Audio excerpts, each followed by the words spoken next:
two, three.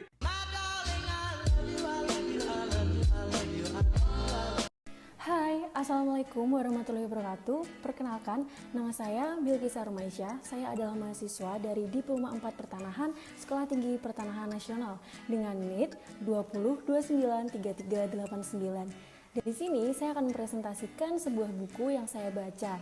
Tapi sebelumnya saya punya pertanyaan nih buat kalian. Apa kalian pernah berpikir, kok masyarakat lereng Merapi bisa bangkit secepat itu, padahal dahulu di daerah tersebut pernah terjadi bencana? Dan semuanya ada di sini. Jawaban dari pertanyaan saya tadi ada di buku ini. Buku yang berjudul Ekoturism Lereng Merapi Pasca Konsolidasi Tanah, sebuah mahakarya dari Aris Nugroho dan Sutaryono ini yang diterbitkan oleh STPN Pers pada tahun 2015 adalah jawaban dari pertanyaan-pertanyaan wisata di lereng Merapi. Buku ini mengingatkan kita pada terjadinya bencana Gunung Merapi pada tanggal 26 Oktober tahun 2010 silam yang memasuki tahap erupsi dan menyebabkan 3 kali letusan yang menimbulkan material vulkanik, lava pijar, dan juga awan panas. Gunung Merapi ini gunanya seperti apa sih? Gunung Merapi adalah gunung yang memiliki keeksotisan yang khas dan tidak ada duanya, seperti kesuburan tanah dan juga kearifan lokal yang khas. Tetapi di balik itu semua, gunung ini menyimpan berbagai ancaman seperti ancaman bencana yang sangat berisiko sekali dan sering mengalami erupsi setiap 2-5 tahun. Dan yang terakhir pada tanggal 26 Oktober tahun 2010 silam yang sukses membuat masyarakat panik. Tentu pemerintah setempat tidak tinggal diam. Pemerintah setempat bersama dengan BNPB telah membangun posko bencana dan juga mengeluarkan tenaga medis maupun tenaga non-medis. Dan saya ingat nasihat bijak dari sesepuh yang ada di dalam buku ini, yaitu jangan kecewa. Kecewa tidak layak dimunculkan dalam situasi darurat karena hanya akan mengurangi semangat mengatasi bencana. Yang harus dilakukan saat ini adalah optimis bahwa masyarakat bisa bangkit. Nah, dari sinilah masyarakat mulai sadar dan berpikiran untuk maju dan berorientasi ke depan. Berbekal semangat yang kuat untuk merespon bencana, masyarakat lereng Merapi fokus untuk memberdayakan diri sendiri, baik kondisi alam, ekonomi, sosial, dan budayanya. Tentu juga dengan dorongan beberapa stakeholder. Ada satu hal penting yang mereka perjuangkan, yaitu hidup sejahtera, yang membutuhkan kerja keras, kerja cerdas, dan juga kerja ikhlas. Kemudian dengan cara apa sih? Dengan cara konsolidasi tanah dan juga ekoturism. Sebelumnya, apa kalian tahu konsolidasi tanah itu?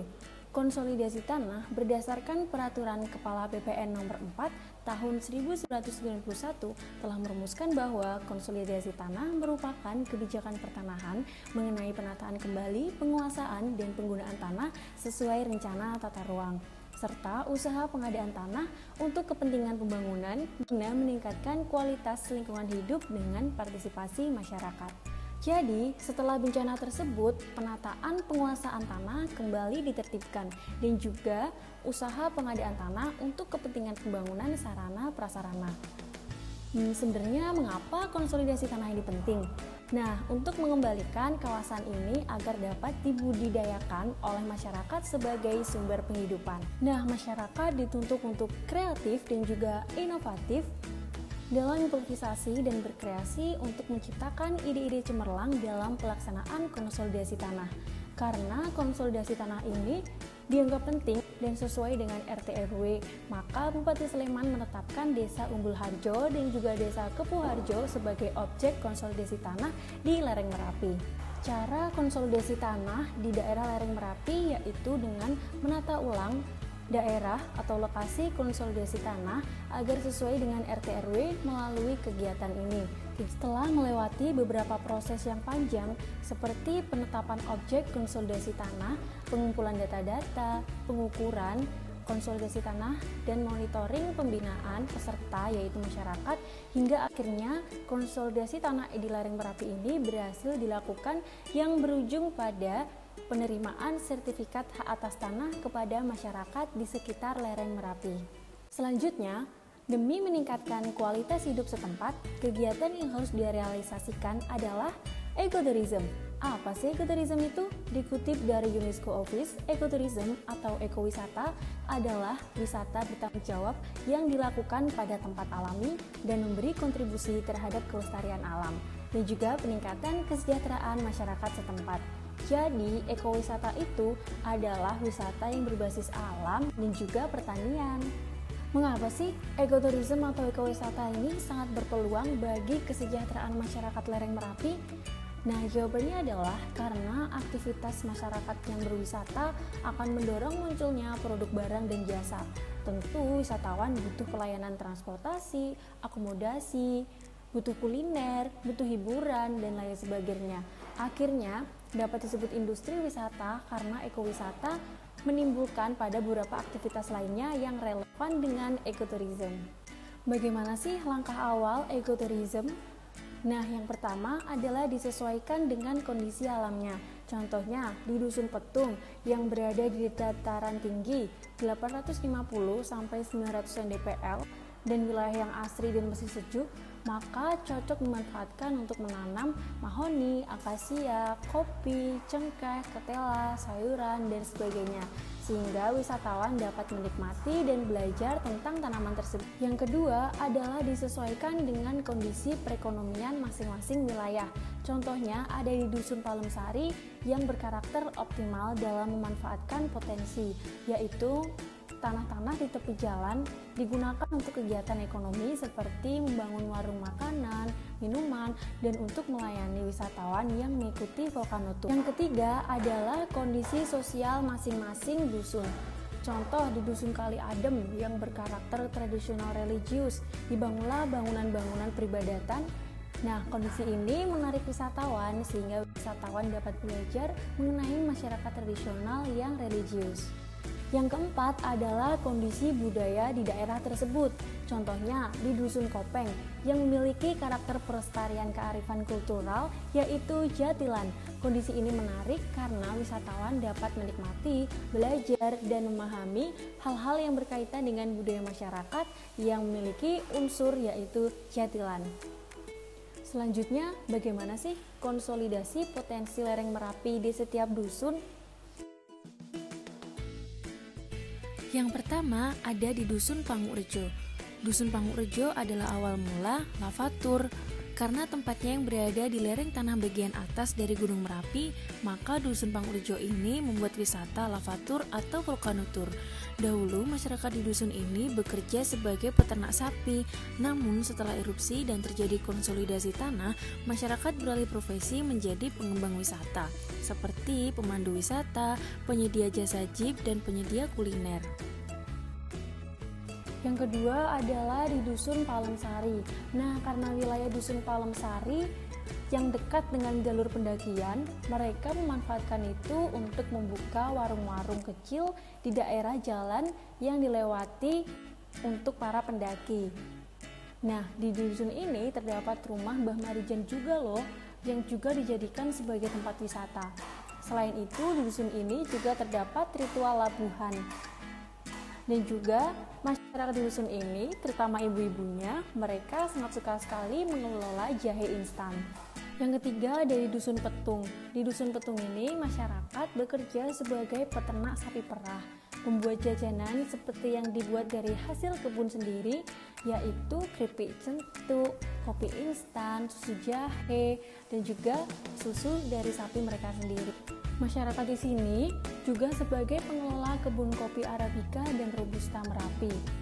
Nah, wisata alamnya ada Gardu Pandang.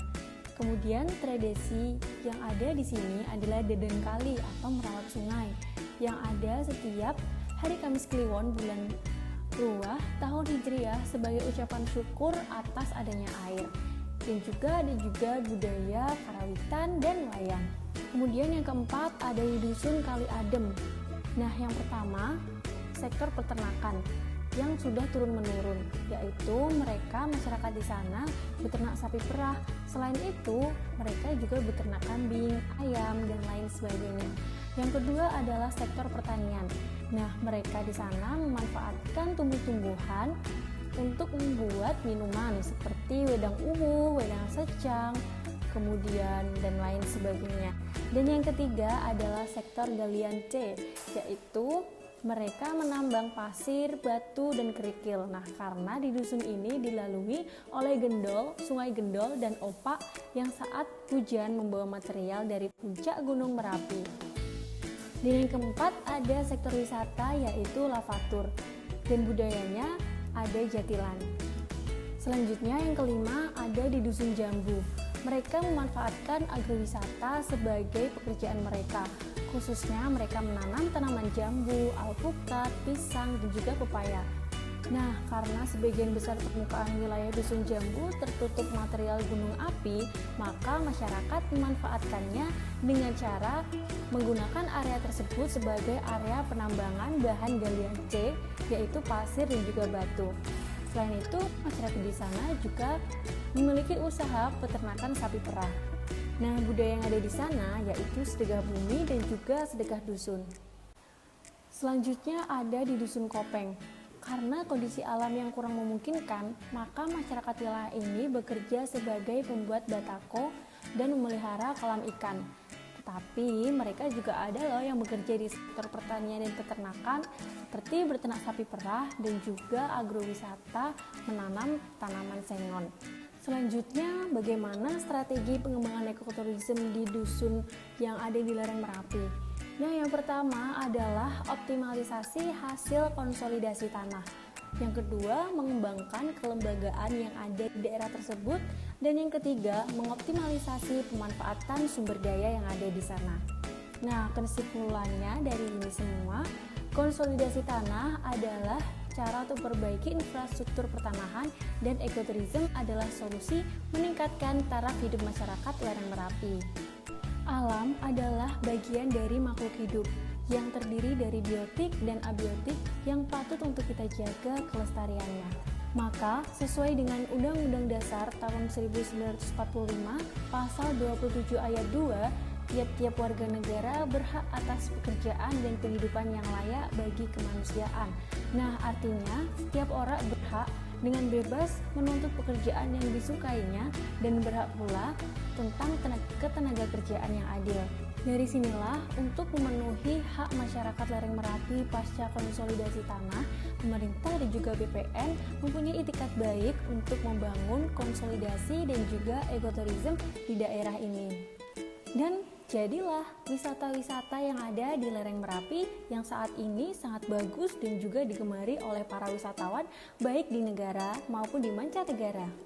Setelah masyarakat dipenuhi haknya, maka masyarakat berkewajiban juga untuk melindungi, menjaga, dan melestarikan kekayaan alam yang ada di Indonesia agar tetap lestari dan nantinya dapat dinikmati oleh generasi masa depan bangsa. Terima kasih telah menonton video penjelasan dari saya. Saya sangat merekomendasikan buku ini, Ekoturism Lereng Merapi Pasca Konsolidasi Tanah, kepada kalian semua, karena setelah membaca buku ini, kita akan paham bagaimana sih manajemen pertanahan di daerah rawan bencana. Saya Bilqis Sarumaisya pamit undur diri. Terima kasih dan sampai jumpa di video berikutnya.